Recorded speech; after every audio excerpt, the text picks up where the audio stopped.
সাইয়েদনা ওমর ফারুক রাদিয়াল্লাহু তাআলা আনহু নাম শুনেছেন?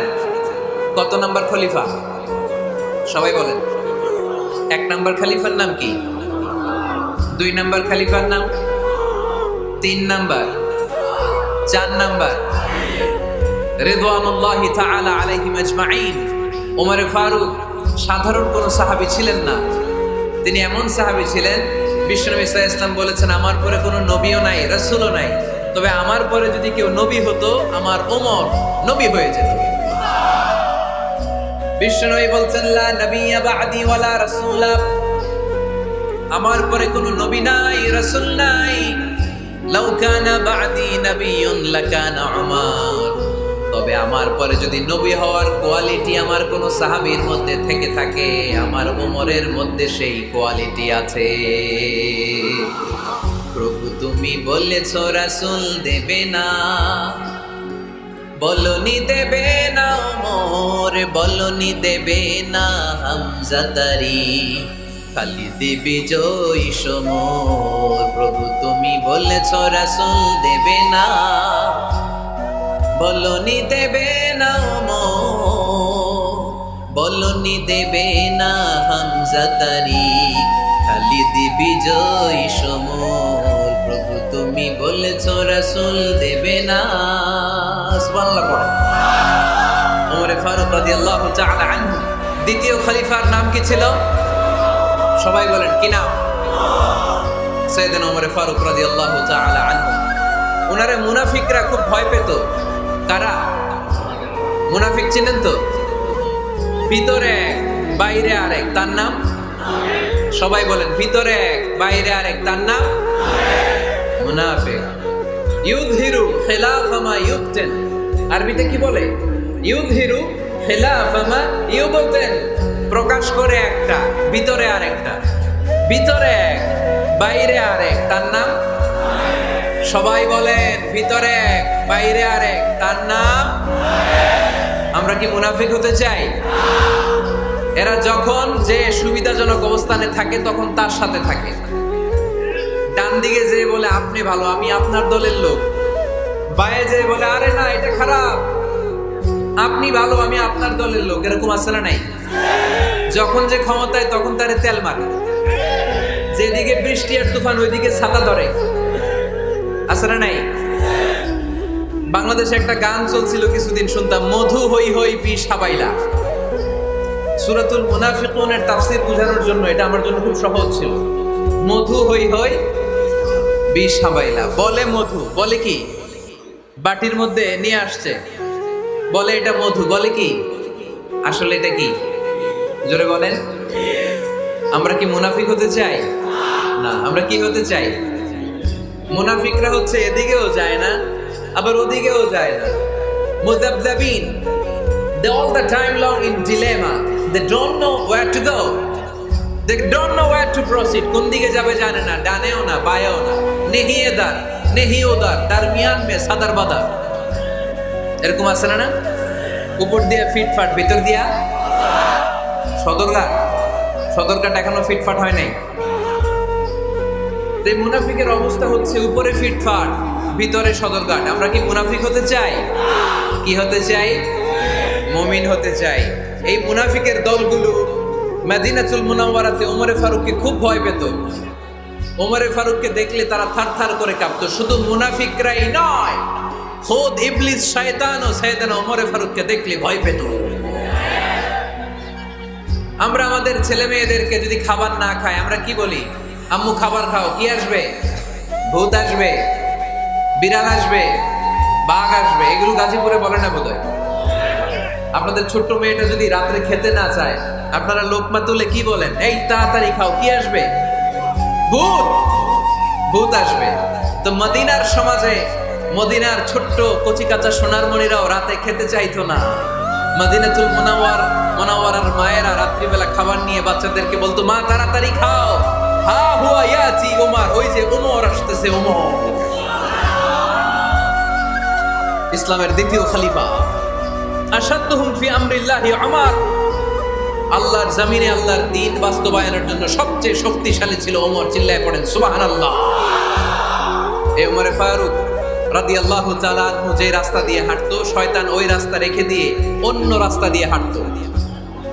মা সালাকা শাইতানু ফাজ্জান সালিকান ইল্লা সালাকা ফাজ্জান গায়রা ফাজ্জিক। বিষ্ণু বলছেন, ওমর, শয়তান তোমারে দেখে এত ভয় পায়, তুমি যে রাস্তা দিয়ে হাঁটো, শয়তান তোমারে দেখলে ওই রাস্তা রেখে দিয়ে অন্য রাস্তা দিয়ে হাঁটে। চিল্লায় পড়েন সুবহানাল্লাহ। সাইয়েদনা ওমর ফারুক মসজিদে নববীর ইমাম। মসজিদে নববীর কি ইমাম? আপনারা শুনতেছেন? এই ছেলেরা বসে যাও, বসে যাও, বসে যাও, বসে যাও। সাইয়েদনা ওমর ফারুক মসজিদে নববীর ইমাম। এদিকে তাকান, আমার দিকে তাকান, আমার দিকে তাকান। উনি প্রত্যেক নামাজের ইমামতি করতে আসতেন মসজিদে নববীতে। জোহরের নামাজে ইমামতি করলেন। ইমামতি করে দেখলেন নামাজ শেষ, সবাই বের হয়ে চলে যায়। এটাই ইসলামের নিয়ম, ঠিক কিনা? ফাইদা কুদিয়াতিস সালাতু ফান্তাশিরু ফিল আরদ ওয়াবতাগু মিন ফাদলিল্লাহ। নামাজের সময় হ্যাঁ পালাইছি, নামাজের সময়, কাজের সময়, নামাজের সময়, কাজের সময়। ফাইদা কুদিয়াতিস সালাহ, যখন নামাজ শেষ হয়, ফান্তাশিরু ফিল আরদ, জমিনে ছড়িয়ে পড়ো। এটা ইসলামের আইন। যার মানে আল্লাহ বুঝাতে চাইলেন, নামাজের সময় মসজিদে চলে যাও। নামাজ যখন শেষ হয়ে যাবে, শিক্ষক চলে যাবে স্কুলে, কৃষক চলে যাবে ফসল খেতে, মেম্বার অফ দ্য পার্লামেন্ট চলে যাবে সংসদ ভবনে, ব্যবসায়ীরা চলে যাবে শপিং মলে, ঠিক কিনা? কাজে চলে যাও। ওমর ফারুক নামাজের ইমামতি করিয়ে নামাজ শেষ করলেন, সবাই চলে গেল। ইয়ামান দেশ থেকে আসা কিছু লোক গোল হয়ে বসে আছে, জিকির আজকার করে, ইবাদত করে। এরা যায় না। এরা কি করে না? যায় না। আসরের নামাজে সাইয়েদনা ওমর ফারুক রাদিয়াল্লাহু তাআলা আনহু নামাজের ইমামতি করলেন। নামাজ শেষ, সবাই চলে যায়, এরা যায় না। মাগরিবের নামাজের পরেও এরা যায় না। এশার সালাতের পরেও এরা যায় না। এশার পরে উনি ধরলেন, মা বালুকুম মা খাতবুকুম, হোয়াটস রং উইথ ইউ ম্যান? তোমাদের কি সমস্যা? জোহর, আসর, মাগরিব, এশা প্রত্যেক সালাতের পরে সবাই যার যার কাজে চলে যায়, তোমরা যে যাও না, বাড়ি কই? বলি ইয়ামান। তো বসে থাকো কেন? কি করো? কই জিকির করি। কি করি? কি করি? জিকির আজকার করি, তাসবিহ তাহলিল করি, ইবাদত করি। তো তোমরা যে যাও না, তোমাদের খাবার দেয় কে? খাবারের ব্যবস্থা হয় কোত্থেকে? তারা বলল, আমাদের জিকির দেখে, আমাদের বুজুর্গি দেখে আশেপাশের লোকেরা পাতিল ভরে খাবার নিয়ে আসে, ওই খাবার আমরা খাই। নাহনু আল মুতাওয়াক্কিলুনা আলাল্লাহ, আমরা আল্লাহর উপর তাওয়াক্কুল করে এখানে বসে থাকি। উমরে ফারুক বললেন, সর্বনাশ, তোমরা যদি মুতাওয়াক্কিলুনা আলাল্লাহ হও তাহলে কেমন হবে? তোমরা তো মুতাওয়াক্কিলুনা আলাল্লাহ নাও, তোমরা হচ্ছে আল মুতাওয়াক্কিলুন বা'দুকুম আলা বা'দ, আল্লাহর উপর তাওয়াক্কুলকারী নয়। তোমরা যারা পাতিলের মধ্যে করে খাবার নিয়ে আসে তাদের উপর তাওয়াক্কুল করে বসে আছো, ঠিক কি না? তোমাদের জিকিরও চলে, আবার মাথায় টেনশনও চলে। পাতিল কি ছোট আসবে না বড় আসবে? খাবারে আমার ভাগেরটা থাকবে কি থাকবে না, টেনশন আছে না নাই? কারণ অন্যের উপর নির্ভরশীল। নিজের রান্না করে নাই, নিজে তো বাজার করে নাই, নিজের তো অ্যারেঞ্জমেন্ট বলতে কিছু নাই, আরেকজন যা দিয়ে যাবে ওইটা খাবে। ওমরে ফারুক বুঝালেন, আরে বোকা, এটারে তাওয়াক্কুল বলে না। তোমার সাধ্যে যতটুকু আছে তার সবটুকুন করার পরে তুমি তাওয়াক্কুল করবে একজনের উপর, তিনি কে? এক সাহাবী বললেন, ইয়া রাসূলুল্লাহ, ইয়া হাবিবাল্লাহ সাল্লাল্লাহু আলাইহি ওয়াসাল্লাম, আমি অনেক দূর থেকে সফর করে এসেছি, এই যে আমার ওটের রশিটা, এটা ছেড়ে দিয়ে যদি আমি ঘুমিয়ে যাই, আল্লাহর উপর তাওয়াক্কুল করি, আমার ওটটা বসে থাকবে নাকি? বিষ্ণু বললেন, না, এটারে তাওয়াক্কুল বলে না। ওটের রশি রেখে দিয়ে ঘুমাইলে তোমার ওট দৌড় দিবে। এ আকিলহা সুম্মা তাওয়াক্কাল আলাল্লাহ, ওটের রশিটা আগে দড়ি দিয়ে ভালো করে গাছের সাথে বাঁধো, তারপরে তাওয়াক্কুল করবা একজনের উপর, তিনি কে? আগে বাঁধতে হবে, তারপরে তাওয়াক্কুল। আগে কাজ করতে হবে, তারপরে তাওয়াক্কুল। এক লোক বড় হুজুরের কাছে দোয়া চাইছে, হুজুর আপনি দোয়া করবেন আল্লাহ যেন আমার একটা ছেলে সন্তান দেয়। কি দেয়? কথা বুঝে নাই বোধহয়। কি দেয়? ছেলে সন্তান দেয়। তো হুজুর অনেক দোয়া করে দিছে, বড় হুজুর, আল্লাহ তারে তুমি ছেলে সন্তান দিও। তো ছেলে সন্তান হয় নাই, তার পরের বছর এসে আবার হাজির, হুজুর একটু দোয়া করেন আমার জন্য আল্লাহ একটা ছেলে সন্তান দেয়। হুজুর আবার দোয়া করলেন, কিন্তু ছেলে আর হয় নাই। পরের বছর এসে আবার হাজির, হুজুর একটু দোয়া করেন। কি দোয়া করবো বাপ? বলে হুজুর দোয়া করেন আল্লাহ যেন আমার একটা ছেলে সন্তান দেয়। হুজুর আবার দোয়া করলেন। এর পরের বছর এসে আবার হাজির, কয় হুজুর ছেলে সন্তান। হুজুরকে ঘটনা কি, ঘটনা কি, এর সন্তান হয় না কেন? বললো বাবা তুমি কি বিয়ে করছো? কয় না। তো বেটা বিয়ে না করলে তো সন্তান হবে কোত্থেকে? আগে তো বিয়ের পর্বটা সার, তারপরে তাওয়াক্কুল করবি কার উপর? বিষ্ণু বললেন তাগদু খেমাসান তারুহু বেতানান, পাখিগুলোর মতো যদি সকালবেলা তাওয়াক্কুল করে বের হয়ে যাও, প্রতিটা পাখি, আপনাদের গাজীপুর এলাকায় পাখির বাসা আছে নাকি? কি পাখি আছে? বাবুই পাখি, হ্যাঁ কি পাখি? সব আছে। তো এই পাখিগুলো এই গাজীপুরের বিভিন্ন গাছপালার উপরে যে নিড বানিয়েছে বাসা, দেখবেন সকাল বেলায় এই পাখিগুলো আল্লাহর উপর তাওয়াক্কুল করে বের হয়ে যায়। এই পাখিগুলো জানে কোন জায়গায় ওর রিজিক আছে। এই পাখিগুলোর রিজিকের ব্যবস্থা করলো কে? সারাদিন শেষে পাখিগুলো আবার ওদর পূর্তি করে পাখিগুলোর নিডে ফিরিয়ে দেয় কে? জানে না কোথায় খাবার আছে। আমাদের ফ্রিজ আছে, ফ্রিজ, ডিপ ফ্রিজ, 7 দিনের বাজার করে ডিপ ফ্রিজের মধ্যে খাবার রেখে দেই। পাখিদের ডিপ ফ্রিজ আছে নাকি? আমাদের টাকা বেশি ঘরের মধ্যে হয়ে গেলে ব্যাংকের মধ্যে অ্যাকাউন্টে ফেলে দিয়ে আসি। পাখিদের কোনো ব্যাংক অ্যাকাউন্ট আছে নাকি? তারুহু তাগদু খিমাসান তারুহু বিতানান, সকালবেলা পাখিগুলো কিচির মিচির আল্লাহর জিকির করে বের হয়ে যায়। বিকেলবেলা প্রতিটা পাখির পেটে খাবার দিয়ে আবার ফিরিয়ে দেয় কে? এটার নাম তাওয়াক্কুল। ওমরে ফারুক বললেন তোমরা যা করছো এটা তাওয়াক্কুল নয়। নামাজের পরে বের হয়ে যাবা, আল্লাহর জমিন যে আবাদ করবা, কৃষি কাজ করবা, ব্যবসা করবা, বাণিজ্য করবা, চাকরি করবা, আবার নামাজের সময় ঘরে আসবা। এর মাধ্যমে তোমার ঘরে যে হালাল রিজিকের ব্যবস্থা আল্লাহ করে দিবে, এটার নাম হলো তাওয়াক্কুল। পড়েন সুবহানাল্লাহ। গোটা জমিনটা আমাদের, গোটা জমিন আমাদের জন্য আল্লাহ দিয়েছেন। যেখানে যাবেন রিজিকের ব্যবস্থা আছে না নাই? আপনাদেরকে শোনাইছি না যে বাংলাদেশের পাহাড়ে কি চাষ হয়? ওখানে জুম রেখেছে আল্লাহ। মালয়েশিয়ার ক্যামেরন হাইল্যান্ডে আল্লাহ ফলের বাগান, ফুলের বাগান রেখেছে। আবার আপনি সাগরের মধ্যে নামলে রিজিক আছে না নাই? কি আছে? মাছ। সুবহানাল্লাহ কইবেন না? ওয়ালাকাদ কাররামনা বানি আদম ফাহামালনাহুম ফিল বাররি ওয়াল বাহরি ওয়া রাযাকনাহুম মিনাত তাইয়্যিবাত। রব্বুল আলামিন বলেন আমি পুরো বনি আদমকে সম্মানিত করেছি। জলে স্থলে সব জায়গায় মানব জাতিকে বিচরণের সুযোগ করে দিয়েছি। আর মানুষের জন্য আমি আল্লাহ হালাল রিজিকের ব্যবস্থা করেছি। সুবহানাল্লাহ পড়েন। হালাল রিজিকের ব্যবস্থা আল্লাহ করেছেন। এজন্য everyone should be energetic, everyone should be active. আমাদেরকে অ্যাক্টিভ হতে হবে, এনার্জেটিক হতে হবে। শ্রম করে করে, কষ্ট করে করে আমাদেরকে আগাতে হবে। স্রষ্টা আমাদেরকে একটা যুদ্ধে ঠেলে দিয়েছেন, সংগ্রাম করে করে আমাদেরকে বেঁচে থাকতে হয়, ঠিক কিনা? এই জমিনে যখন আমরা এসেছি তখনই আমি সংগ্রাম করেছি। বিশ্বাস করেন, একজন স্বামীর 1 ফোঁটা বীর্যের মধ্যে যদি 20 কোটি শুক্রাণু না থাকে, কয় কোটি? আরো জোরে। 20 কোটি শুক্রাণু যদি না থাকে, 20 কোটি বা 2 কোটি শুক্রাণু যদি না থাকে, তাহলে ওই শুক্রাণু থেকে কোনো মানব সন্তান মায়ের পেটে জন্ম নেয় না। তাহলে চিন্তা করেন, ওই 20 কোটি শুক্রাণুর মধ্যে আমি একটা শুক্রাণু, ঠিক কিনা? এতগুলো শুক্রাণু ডিম্বাণুকে আঘাত করে অ্যাক্টিভ হতে চেয়েছিল।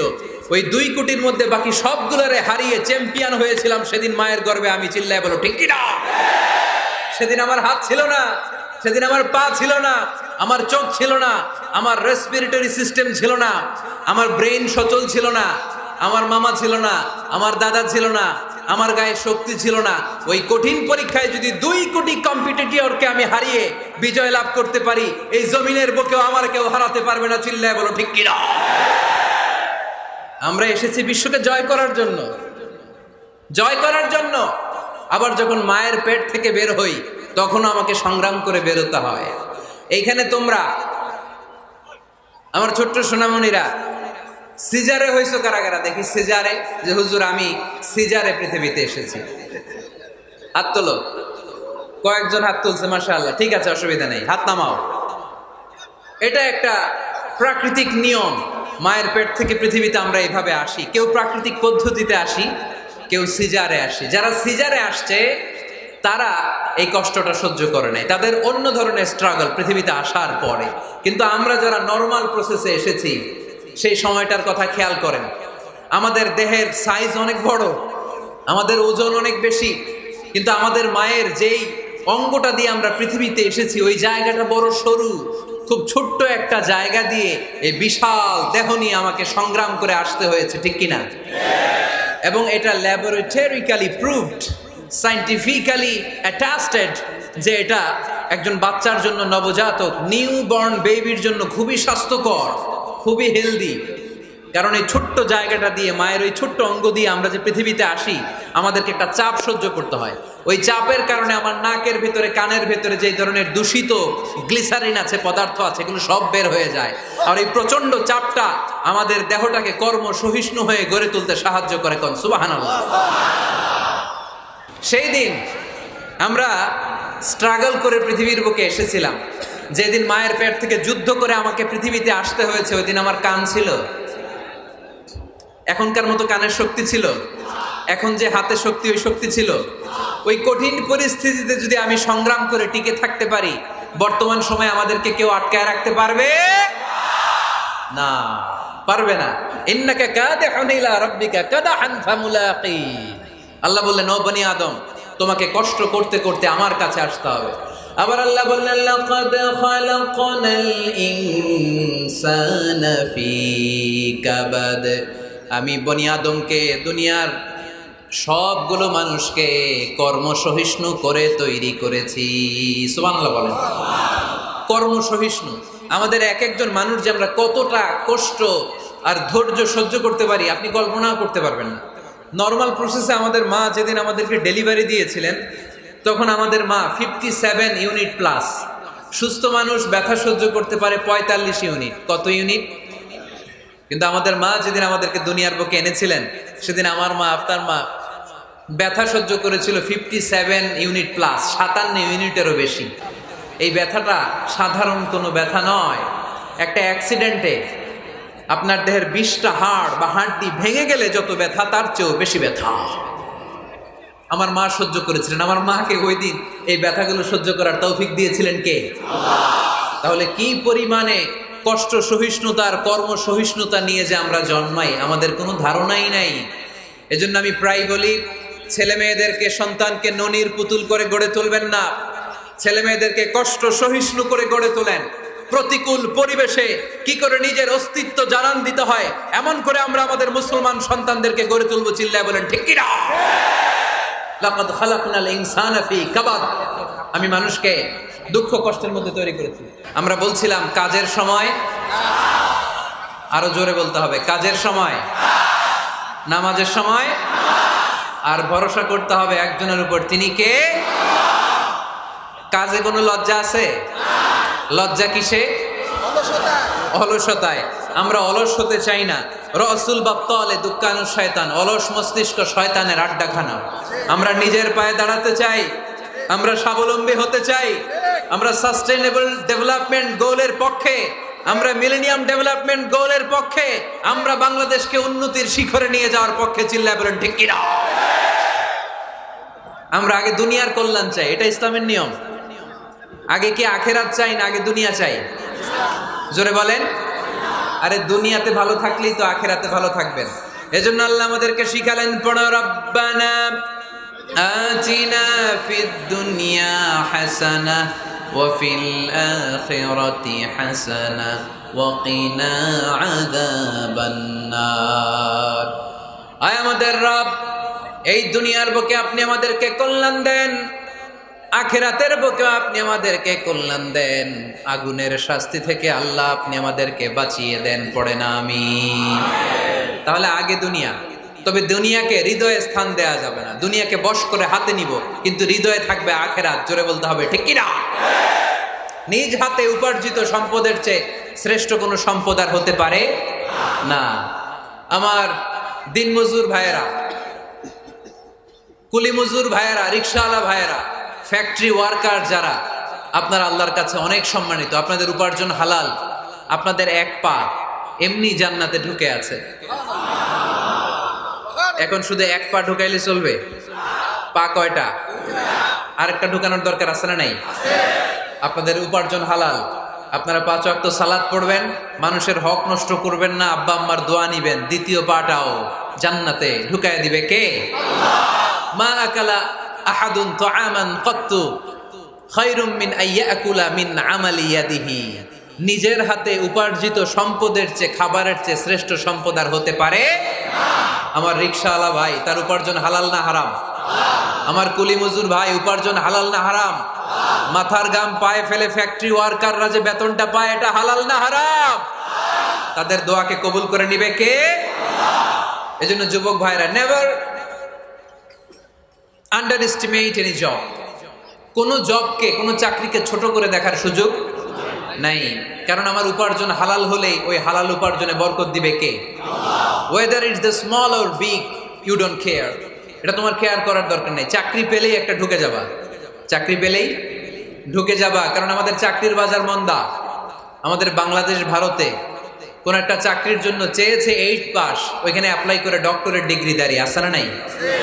এত কষ্ট করে চাকরি পাওয়া পৃথিবীর কোথাও লাগে না। কারণ আমাদের পপুলেশন বেশি, তাই চাকরির জন্য আমাদের বসে থাকা লাগবে না। আমাদেরকে উদ্যোক্তা হতে হবে, আমাদের এন্টারপ্রেনার হতে হবে।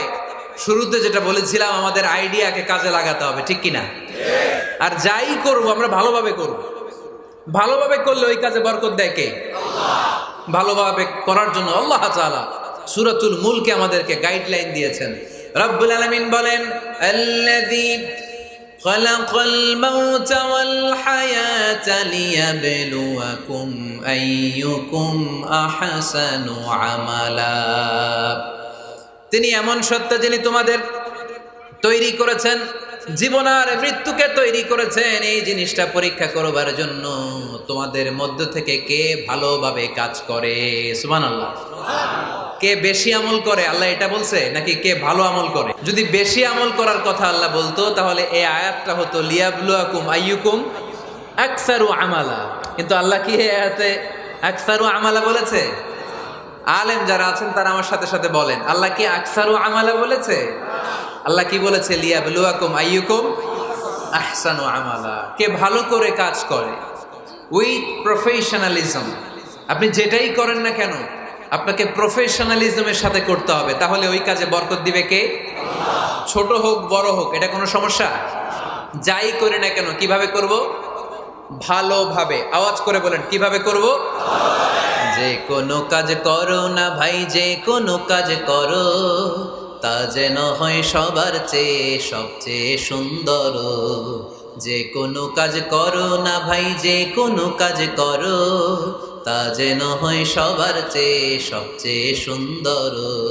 হোক না সেটা পড়া লেখা, রঙের ভাষায় ছবি আঁকা। হোক না সেটা পড়া লেখা, রঙের ভাষায় ছবি আঁকা। হোক না সেটা সামান্য কাজ কিংবা মহত্তর, তা যেন হয় সবার চেয়ে সবচেয়ে সুন্দর। যে কোনো কাজ করো না ভাই, যে কোনো কাজ করো, তা যেন হয় সবার চেয়ে সবচেয়ে সুন্দর। চিৎকার করে বলতে হবে, ঠিক কিনা? যাই করি না কেন সেটা যেন সবচেয়ে সুন্দর হয়। You have to make the best out of you. You have to try your level best. তোমার সাধ্যের যতটুকু আছে তার সবটুকু করতে হবে। বাকি বরকত তার কল্যাণ আমাদেরকে দান করবে কে? বিষ্ণু ঈসা ইসলাম কখনো অলসতাকে উৎসাহিত করেন নাই, ভিক্ষাবৃত্তিকে উৎসাহিত করেন নাই। তিনি পরিশ্রমকে অ্যাপ্রিশিয়েট করেছেন। এক সাহাবী রাদিয়াল্লাহু তাআলা আনহু এসে বললেন, ইয়া রাসূলুল্লাহ, আমাকে কিছু দান করেন। আ'তিনি শাইআন। বিষ্ণু বললেন, তুমি ভিক্ষা করো, তোমার ঘরে কিছু নাই? সাহাবী বললেন, লা ইয়া রাসূলুল্লাহ, কিছু নাই। বিষ্ণু ঈসা ইসলাম আবার প্রশ্ন করলেন, কিছুই নাই? সে বলল, হ্যাঁ আছে। কি আছে? একটা জামা আছে, জামা, আর আছে একটা পানি খাওয়ার জগ। দুইটা জিনিস আছে, একটা কি আর একটা পানি খাওয়ার জগ। বিষ্ণু বললেন, দুইটা নিয়ে আস। সাহাবী রাদিয়াল্লাহু তাআলা আনহু জামার জগ নিয়ে এসে বিষ্ণু ঈসা ইসলামের হাতে দিলেন। বিষ্ণুনবী জামার জগটা ধরে বললেন, মাইয়াশতারি হাযাইন, কে আছো আমার সাহাবীদের মধ্যে এই দুইটা জিনিস কিনতে চাও? এক সাহাবী দাঁড়িয়ে বললেন, ইয়া রাসূলুল্লাহ ইয়া হাবিবাল্লাহ আনা আশতারিহিমা বিদিরহাম। এই দুইটা জিনিস, একটা জামা, একটা পানি খাওয়ার জগ, আমি 1 দিরহাম দিয়ে কিনে নিতে চাই। পড়েন সুবহানাল্লাহ। বিশ্বনবী বললেন, 1 দিরহাম তো কম হয়ে যায়, 1 দিরহামের চেয়ে বেশি দিয়ে কেনার মতো যদি কেউ থাকে একটু হাত তোলো। মাইয়াজিদু আলা যালিক, এর চেয়ে বেশি দাম দিয়ে কেনার মতো কেউ আছো নাকি? আরেক সাহাবী হাত তুলে বললেন, ইয়া রাসূলুল্লাহ ইয়া হাবিবাল্লাহ আশতারিহিমা বিদিরহামাইন। আমি 1 দিরহাম নয়, আপনার সম্মানে 2 দিরহাম দিয়ে জিনিসগুলো কিনে নিতে চাই। 2 দিরহাম। বিষ্ণু বললেন, ওকে ফাইন, ডান, 2 দিরহামে বিক্রি হয়ে যাবে। দিয়ে দেওয়া হলো। 2 দিরহাম নিয়ে বিষ্ণু ইসলাম ওই আগন্তুক ভিক্ষুক সাহাবীর হাতে দিয়ে বললেন, যাও 1 দিরহাম দিয়ে তোমার পরিবার পরিজনদের জন্য খাবার কিনে নিয়ে যাও, আর 1 দিরহাম দিয়ে একটা কুঠার কিনে নিয়ে আসো। কি কিনে নিয়ে আসো? সবাই বলেন। কুঠার চিনেন আপনারা? কুঠার দিয়ে কি করে? গাছ কাটে। ওই সাহাবী 1 দিরহাম দিয়ে একটা কুঠার কিনে নিয়ে আসলেন। বিশ্বনবী সাল্লাল্লাহু আলাইহি ওয়াসাল্লাম নিজ হাতে ওই কুঠারের একটা হাতল লাগায় দিলেন। সুবহানাল্লাহ পড়তে পারলেন না মজা করে? হাতল ছাড়া কুঠার ধরা যায়? ধরা যায় না। বিশ্বনবী কাঠের একটা হাতল লাগায় দিলেন। এই হাতলটা দিয়ে বিশ্বনবী বললেন, try to imagine the attitude of the last messenger Muhammad সাল্লাল্লাহু। He changed the world for the better and made us better creature. তার নাম কি? কি নাম? হি ওয়াজ মুহাম্মদ সাল্লাল্লাহু আলাইহি ওয়াসাল্লাম। Muhammad, mercy upon mankind, teacher of all mankind, Abul Qasim, Ya Habibi, Ya Muhammad, Ya Shafi'i, Ya Muhammad, Khairu Khalqillahi Muhammad, Ya Mustafa, Ya Imam al-Mursalin, Ya Mustafa, Ya Shafi'al Alamina. পড়েন সবাই। Ya Mustafa, Ya Imam al-Mursalin, Ya Mustafa, Ya Shafi'al Alamina. He taught us to be just and kind, and to feed the poor and hungry, help the wafer and the orphan child, and to not be cruel and miserly. His speech was soft and gentle, like a mother stroking her child. His mercy and compassion were most radiant when his smile was Muhammad sallallahu alayhi wasallam. Muhammad, mercy upon mankind, teacher of all mankind, Abul Qasim, Ya Habibi, Ya Muhammad, Ya Shafi'i, Ya Muhammad, Khairu Khalqillahi Muhammad. পড়েন সবাই। Ya Mustafa, Ya Imam al-Mursalin, Ya Mustafa, Ya Shafi'al Alamin, Ya Mustafa, Ya Imam al-Mursalin, Ya Mustafa, Ya Shafi'al Alamin, Muhammad. Subhanallah পড়েন। He was Muhammad sallallahu alayhi wasallam. জঙ্গলে যে কাঠ কাটো, লাকড়ি বানাও, বাজারে যে বিক্রি করো। লা ইয়াহতাতিবা আহাদুকুম হাজমাতান ফি যাহরিহি খায়রুম মিন আই ইয়াসআলা আহাদান ফায়ু'তিয়াহু আও ইয়ামনাহু। যাদের গায়ে জোর আছে, শক্তি আছে, পরিশ্রম করে লাকড়ির বোঝা পিঠে নিয়ে বাজারে বিক্রি করা অনেক ভালো কারো কাছে হাত পাতার চেয়ে। কারণ তুমি হাত পাতলে লোকজন তোমারে দিতেও পারে, নাও দিতে পারে, কিন্তু পরিশ্রম কখনো বৃথা যায় না। What is the moral of the story? রাসূল সাল্লাল্লাহু আলাইহি ওয়াসাল্লামের এই প্রফেটিক স্টোরি থেকে আমাদের শিক্ষা কি? বিশ্বনবী বললেন, যাও কাঠ কেটে নিয়ে আসো। লা উরিদু আন আরাকা 15 আইয়াম, সামনের 15 দিন আমি যেন আমার চোখ দিয়ে তোমার আমার আশেপাশে ঘুরঘুর করতে না দেখি। সাহাবী চলে গেলেন, কাঠ কাটতে আরম্ভ করলেন, বাজারে বিক্রি করতে আরম্ভ করলেন। 15 দিনের ব্যবধানে 10 দিরহাম নিয়ে বিশ্বনবীর দরবারে ওই সাহাবী হাজির হয়ে গেলেন। 10 দিরহাম নিয়ে হাজির হয়ে গেলেন, এসে বললেন, ইয়া রাসূলুল্লাহ, ইয়া হাবিবাল্লাহ, আমি আর দরিদ্র নাই, আমি আর ভিক্ষা করি না, আমি নিজের পায়ে দাঁড়িয়েছি, আমি স্বাবলম্বী হয়েছি, আমি অন্যান্য খেটে খাওয়া মানুষের মতো এখন উপার্জন করে আমার ফ্যামিলির চাহিদা মিটাই। পড়েন সুবহানাল্লাহ। What is the moral of the story? এই প্রফিটিক স্টোরি থেকে আমাদের জন্য শিক্ষা হচ্ছে, বিষ্ণু ঈসা ইসলাম চাইলেই ওই 2 দিরহাম দিয়ে বলতে পারতেন, যাও এটা দিয়ে খাবার কিনে খাও। দুপুরবেলা খাইতো, রাত্রেবেলা আবার জাকাতের লাইন ধরতো। কথা কন। তার মানে বিষ্ণু ঈসা ইসলাম কাজের প্রতি উৎসাহিত করেছেন। 2 নম্বর লেসন বা শিক্ষা হচ্ছে, বিশ্বনবী সাল্লাল্লাহু আলাইহি ওয়াসাল্লাম পার্মানেন্ট সলিউশন করে দিয়েছেন, স্থায়ী সমাধান। ঠিক কিনা? আমরা প্রায় জাকাতের শাড়ি দেই, লুঙ্গি দেই, আছে না নাই? আলহামদুলিল্লাহ, আপনাদের গাজীপুরে বোধহয় এগুলো নাইটাই, এখানে নাই, আছে? যদি থেকে থাকে এই ট্র্যাডিশন আপনারা বন্ধ করবেন। জাকাতের শাড়ি বলতে কোনো শাড়ি নাই, জাকাতের লুঙ্গি বলতে কোনো লুঙ্গি নাই। কারণ জাকাতের শাড়ি আর জাকাতের লুঙ্গি যদি আপনি বিতরণ করেন, আর সামান্য সয়াবিন তেল আর চাল ডাল যদি আপনি প্যাকেট করে দিয়ে দেন, তাহলে 1 মাস পরে আবার যে সে আরেক জায়গায় জাকাতের লাইনে দাঁড় হয়ে যাবে। চিল্লা এখন, ঠিক কিনা? এজন্য আপনাকে পার্মানেন্ট সলিউশনের ব্যবস্থা করতে হবে। আমি সব জায়গায় বলি যে প্রতিটি জেলার বিজনেস ম্যাগনেট যারা আছেন, তারা সবাই মিলে একটা জাকাত ম্যানেজমেন্ট প্ল্যাটফর্ম গড়ে তুলুন। সেখান থেকে এমনভাবে জাকাত দিন যাতে মানুষ স্বাবলম্বী হতে পারে। স্বাবলম্বী বানানোর জন্য, দারিদ্র বিমোচনের জন্য জাকাত এসেছে, জাকাতের শাড়ি লুঙ্গি বিতরণের জন্য নয়। আর জাকাতের শাড়ি এত পাতলা, মশারি কি পাতলা, এর চেয়েও পাতলা। দেখছেন কখনো? এটারে একবার ধোয়ার পরে দ্বিতীয়বার পরা যায় না। একবার ধোয়ার পরে শাড়ির দিকে তাকাইলে শাড়ি আপনার দিকে ভেসকি মেরা থাকবে। কথা বলেন, ঠিক কিনা? এইভাবে শাড়ি লুঙ্গি দেয়া যাবে? এভাবে তো শাড়ি লুঙ্গি বিতরণ করলে যারা লাইন ধরে জাকাত নিতে আসলো, এই আল্লাহর বান্দাদেরকে অপমান করা হয়। আর আল্লাহ বললেন, ওয়ালাকাদ কাররামনা বানি আদম, আমি পুরো বানি আদমকে সম্মানিত করেছি। ফেরেশতার সম্মান বেশি না মানুষের? বুঝা শোনা বললেন, কার? তুমি মাটির আদমকে প্রথম সৃষ্টি করিয়া ঘোষণা করিয়া দিলে শ্রেষ্ঠ বলিয়া, তাই তো নূরের ফেরেশতা করে আদমকে সেজদা। সুবহানাল্লাহ পড়েন। তাই তো নূরের ফেরেশতা করে আদমকে সেজদা, সবার চেয়ে সম্মান দিলে মাটির আদমকে। পড়েন, আল্লাহু আল্লাহু তুমি জাল্লে জালালুহু, শেষ করা তো যায় না গে তোমার গুণগান। আল্লাহু আল্লাহু, সুবহানাল্লাহ পড়েন। আহা, মানুষের মর্যাদা সবচাইতে বেশি।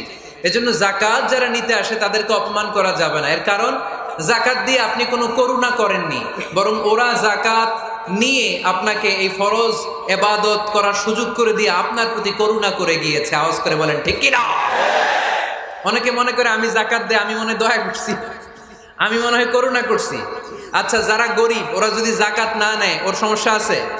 নিমুনা জাকাত। কিন্তু আমি যদি বলি দিমুনা, আমার খবর আছে না নাই? আমার জন্য দেয়া ফরজ, ওর জন্য নেয়া ফরজ না। তাই আমি দিয়ে করুণা করিনি, ও আমার কাছ থেকে জাকাত নিয়ে জাহান্নামের আগুন থেকে আমাকে বাঁচিয়ে ও আমাকে দয়া দেখিয়েছে।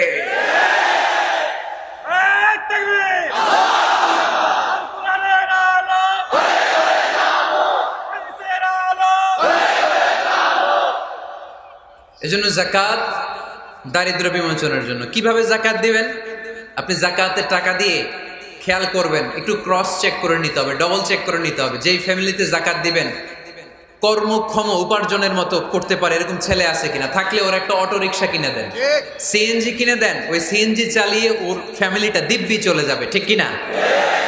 ওর একটা অস্ট্রেলিয়ান গাভী কিনে দেন, ওই গাভীর দুধ বিক্রি করে ফ্যামিলিটা স্বাবলম্বী হয়ে যাবে, ঠিক কিনা?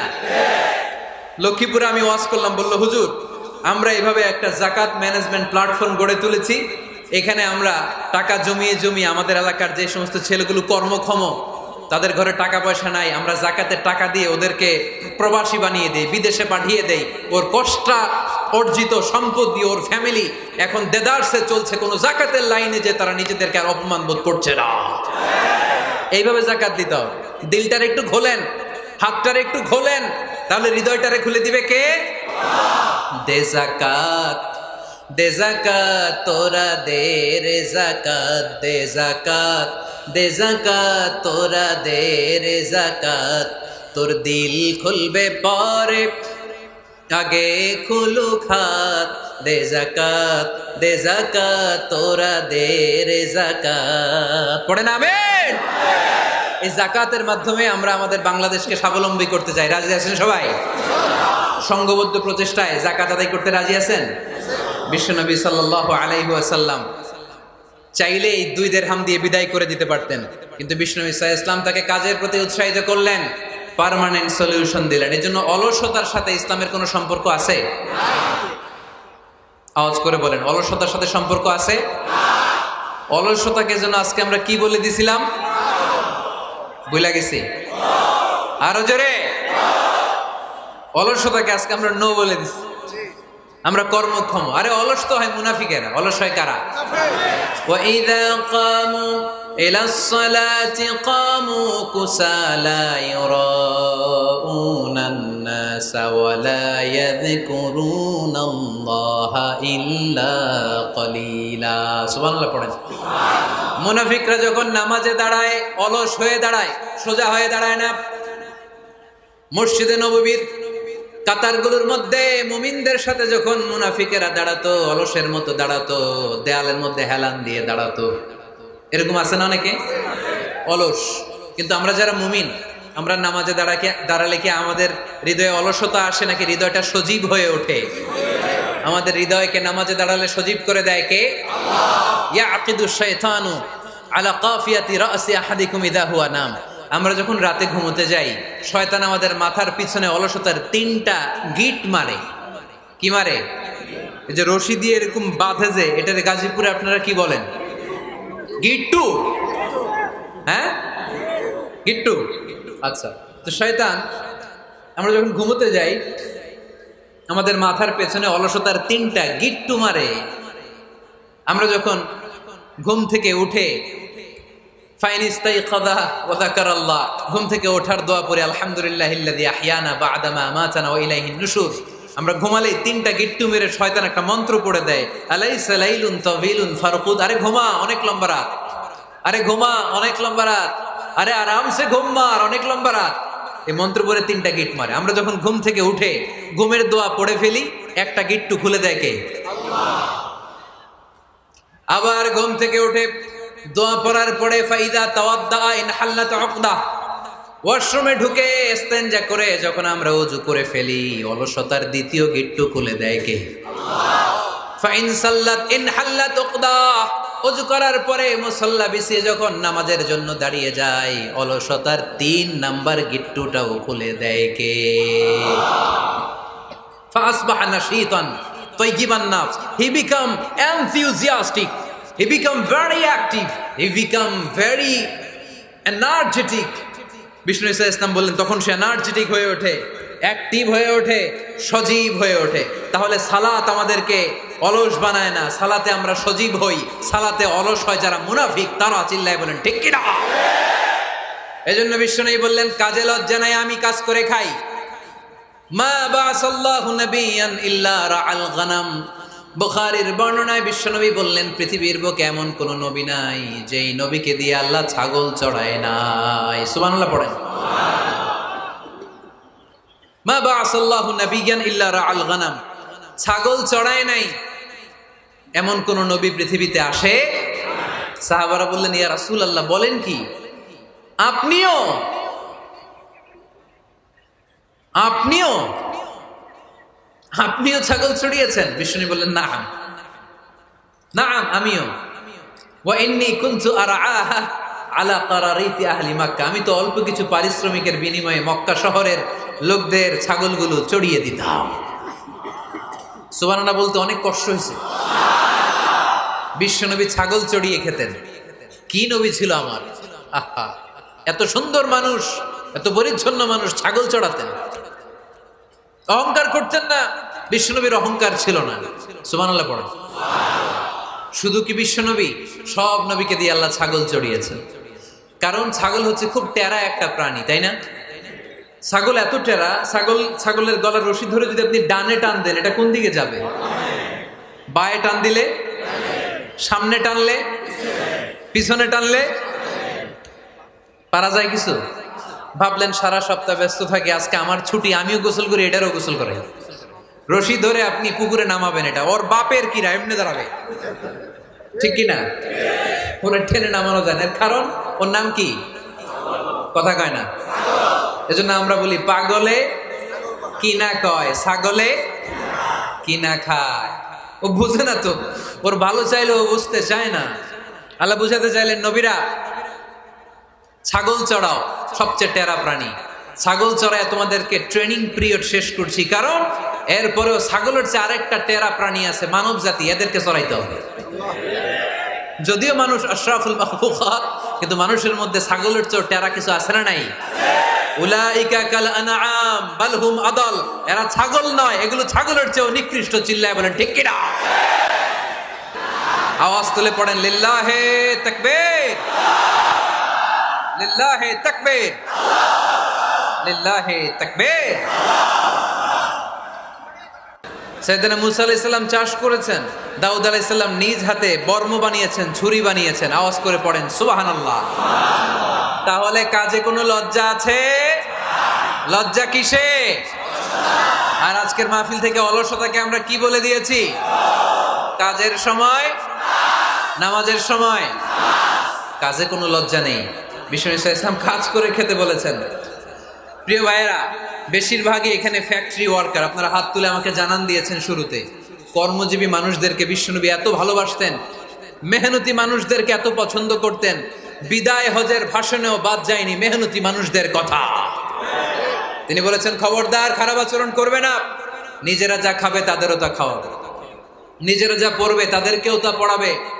আতুল আজিরা আজরাহু ক্বাবলা আইয়াজিফা আরাকু, সুনানে ইবনে মাজার হাদিস। শ্রমিকের ঘাম শুকিয়ে যাওয়ার আগে তার পারিশ্রমিক দিয়ে দাও। আবার বিশ্বনবী বললেন, খবরদার, সালাসাতুন আনা খাসমুহুম, কিয়ামতের দিন 3 শ্রেণীর ব্যক্তির বিরুদ্ধে আমি আল্লাহ নিজে মামলা দায়ের করব। এক শ্রেণীর ব্যক্তি হচ্ছে রাজুলুন ইস্তাওফা আজিরান, ইস্তাআজারা আজিরান ফাস্তাওফা মিনহু ওয়া লাম ইয়াতি আজরা। যে ব্যক্তি শ্রমিক ভাড়া করে কাজ করালো কিন্তু তার টাকা দেয় নাই, তার পারিশ্রমিক দেয় নাই, আল্লাহ বলেন কিয়ামতের দিন তোর বিরুদ্ধে আমি দাঁড়াবো। I will be against you in the day of judgement. কেউ তোরে কিয়ামতের দিন সাহায্য করে ছুটাতে পারবে না। এজন্য খবরদার, শ্রমিকদের সাথে খারাপ আচরণ করবেন না। আবার শ্রমিক ভাইরাও যারা আছেন, আপনাদের ডিউটি যত ঘন্টা ঠিক তত ঘন্টাই পালন করতে হবে, তা না হলে কিন্তু আপনাদের উপার্জন হালাল হবে না। বিশ্বনবী ইসলামের সাথে বিশ্বনবী ইসলামের কর্মচারীর কি ঘটেছিল, এই ঘটনাটা বলেই আজকে আমরা শেষ করব। আওয়াজ করে পড়েন ইনশাআল্লাহ। আমরা অনেকে মাইক পেলে বড় বড় ভাষণ দেই, কাজের মেয়েদের সাথে খারাপ আচরণ করবেন না, শ্রমিকদের অধিকার, নারীদের অধিকার, বড় বড় এরকম বক্তব্য আছে না নাই? বিশ্বনবী শুধু শ্রমিকদের অধিকারের কথা বক্তব্যের মধ্যে সীমাবদ্ধ রাখেন নাই, ওনার ব্যক্তিগত জীবনেও এগুলো পাবেন। বিশ্বনবী সাল্লাল্লাহু আলাইহি সাল্লামের অ্যাপয়েন্ট করা শ্রমিক, ওনার দাস, ওনার কর্মচারী সাহাবীর নাম ছিল আনাস রাদিয়াল্লাহু তাআলা আনহু। কি নাম ছিল? উনি বিশ্বনবীর ব্যাপারে কি কমেন্টস করছে আমরা শুনে আজকের আলোচনার ইতি টানবো। আওয়াজ করে পড়তে হবে ইনশাআল্লাহ। সাধারণত কর্মচারীরা মালিকের বিরুদ্ধে ভালো কথা বলে ইল্লা মাশাআল্লাহ। অনেক মালিক আছে অনেক ভালো, তাদের ব্যাপারে আবার ভালো বলে। সাধারণত কারো ব্যাপারে যদি আপনি তথ্য নিতে চান, আপনি তার ওয়াইফের কাছ থেকে তথ্য নেন, তার কর্মচারীর কাছ থেকে নেন, তার বাড়ির দারোয়ান থেকে নেন, তার ঘরের কাজের মহিলার কাছ থেকে নেন, তার ড্রাইভারের কাছ থেকে নেন, তাহলেই তার ব্যাপারে আসল সব তথ্য বের হয়ে আসবে। দেখুন বিশ্বনবীর কর্মচারী বিশ্বনবীর ব্যাপারে কি বলে। সাহাবীর নাম সবাই বলতে হবে, সাহাবীর নাম রাদিয়াল্লাহু তাআলা আনহু। উনি বললেন, বিশ্বনবী যখন মক্কা থেকে মদিনায় হিজরত করলেন, হাজার হাজার মদিনাবাসী বিশ্বনবীর সাথে দেখা করতে গেল। যারাই দেখা করে সবাই বিশ্বনবীর হাতে কিছু না কিছু হাদিয়া দেয়, যারাই দেখা করে হাতে করে বিশ্বনবীর হাতে কিছু না কিছু দিয়ে দেয়। সুবহানাল্লাহ পড়ে। তাহাদাও তাহাব্বু, একে অপরকে হাদিয়া দিবেন, মহব্বত বাড়ায় দিবে কে? হাজব্যান্ড স্ত্রীকে গিফট করবেন, স্ত্রী আবার হাজব্যান্ডকে গিফট করবেন, বন্ধু বন্ধুকে গিফট করবেন, গার্লফ্রেন্ড আবার বয়ফ্রেন্ডের গিফট করতে যায় না, তাহলে ভেজাল আছে না নাই? চেক এন্ড ব্যালেন্স করতে হবে। আমি প্রায় বলি, ভালোবাসবেন জায়গা মতো, স্ত্রীকে ভালোবাসলেও সওয়াব আছে না নাই? স্ত্রীর সাথে অন্তরঙ্গ সময় কাটালেও সওয়াব আছে না নাই? কিন্তু এই সময় যদি শালীর সাথে কাটান, ঝামেলা আছে না নাই? ভাবির সাথে কাটালে ভেজাল আছে না নাই? যারাই বিশ্বনবীর সাথে দেখা করে সবাই বিশ্বনবীর হাদিয়া দেয়।